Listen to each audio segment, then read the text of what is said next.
विराट, ये सब क्या है? तू अपने दोस्त के गांव गया था या अपनी शादी करवाने? और वो भी एक छोटी सी लड़की से? तेरा दिमाग तो ठीक है? कह दे झूठ है ये सब कुछ, कह दे।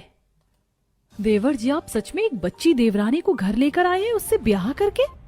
हाँ भाभी, मैंने शादी कर ली है। आप लोगों को कुछ बता नहीं पाया, लेकिन मैं पाकी से बहुत प्यार करता हूँ। विराट पापा नहीं है इसका मतलब ये नहीं कि तू अपनी जिंदगी के खुद फैसले लेगा और कुछ भी करेगा। आप सब कुछ जो कहना है कह लीजिए। शादी तो अब हो चुकी है। आपको मेरी पत्नी को इस घर में बहू का दर्जा देना ही होगा। बस वो मुझसे कुछ उम्र ही तो छोटी है। नमस्ते आप सबको।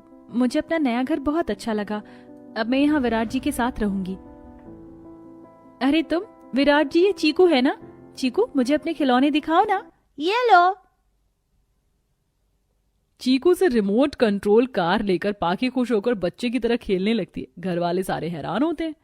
ये देखो, बच्ची बहू घर में लाने का नतीजा चीकू का खिलौना लेकर कैसे चला रही है। माँ, तो हम कुछ कर भी तो नहीं सकते ना। आपके बेटे छोटे ने कर दिया जो करना था बंटाधार। चलो सुरभि। भैया भाभी, गृह प्रवेश तो करवा दीजिए, ऐसा मत कीजिए प्लीज भाभी। ठीक है। तब सुरभि रसोई में गृह प्रवेश का सामान और चावल का कलश लेकर आती है। सुरभि पाखी से चावल के कलश में धीरे से पैर मारने को कहती है, लेकिन वो फुटबॉल की तरह तेज पैर मार देती है, जिससे चावल का कलश उछल जाता है। हे भगवान, ये सब क्या हो रहा है? मैं ये सब और नहीं देख सकती। मैं अपने कमरे में जा रही हूँ। सब अपने अपने कमरे में चले जाते हैं। विराट पाखी को अपने कमरे में ले आता है। पाकी देखो, तुम इस घर में सबसे छोटी हो, मतलब चीकू तो बच्चा है ही, पर तुम्हें इस घर की चीज समझने की जरूरत है। भाभी या माँ जैसा बोले तुम्हें वैसा ही काम करना है, ठीक है? अभी तुम्हें भाभी ने कहा था धीरे से कलश में पैर मारो, तुमने फिर भी तेज मार दिया। देखो, चीजों की समझने की कोशिश करो। ठीक है विराट जी, मुझे अपने कपड़े रखने हैं। इस अलमारी में तो मेरा हाथ नहीं जा रहा। कोई बात नहीं विराट जी, मैं स्टूल के सहारे कपड़े रख दूंगी। फिर अपनी अटैची से कपड़े निकालकर पाखी स्टूल पर चढ़कर अपने कपड़े रखती है। वो गिरने ही वाली होती है कि विराट उसे संभाल लेता है। तुम ठीक तो हो ना पाखी? अरे वाह, आपने कैसे मुझे हीरो की तरह कैच कर लिया। मजा आया मुझे बहुत।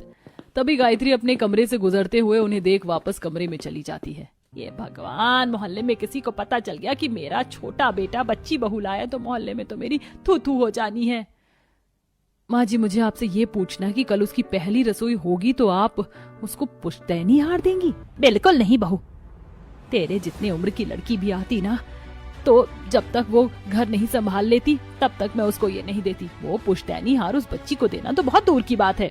ये सुनकर सुरभि वहां से चली जाती है। अगले दिन सुरभि पाखी की पहली रसोई की रस्म करवाती है, जहाँ खाना बना